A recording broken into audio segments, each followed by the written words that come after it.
Ew, Valerie, don't eat with your hands. Why? It's just food. That's nasty. No, it's not. Just keep on eating. You know what, guys? Have you ever thought of why we use utensils? No, but if you don't use them, it's not proper. Whatever. Yeah, but we use utensils every day, and it's so overlooked. And it's acceptable in society to use our hands for certain foods.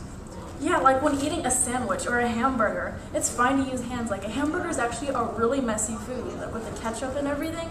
But then, like, I don't see why she couldn't use her hands to eat a salad. Like, why does she have to use a fork? So true. Ew, can you stop? Okay, did you guys know that utensils originated during the Paleolithic era when they discovered that they needed something to, carve the food, so they made a knife, and then they also used it for eating.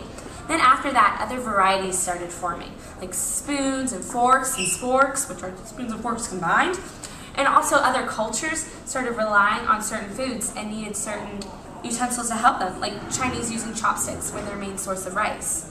So, what's your point? I'm saying they had to be made for a purpose, right? I'm listening. Different utensils make it easier on us, like cutting food or slurping food. You can't cut food with your hand. Also, we should use utensils to respect people's culture and traditions, as different cultures use different utensils.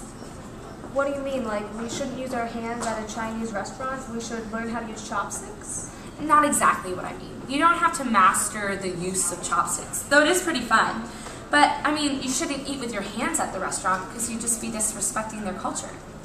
Understood. We won't use our hands in public then. Also, utensils help signify when you're done in a meal.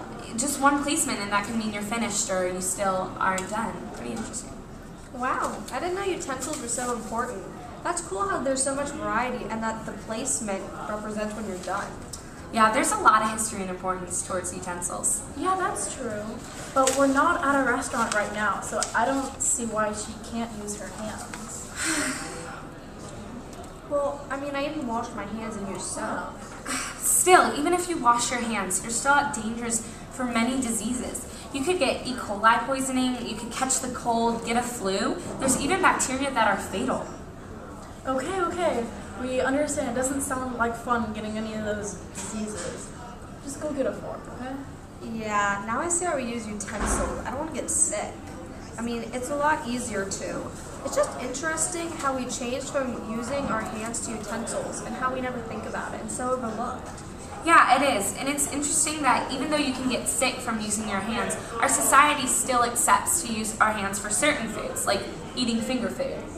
Oh, so that's why it's called finger food. Use your fingers.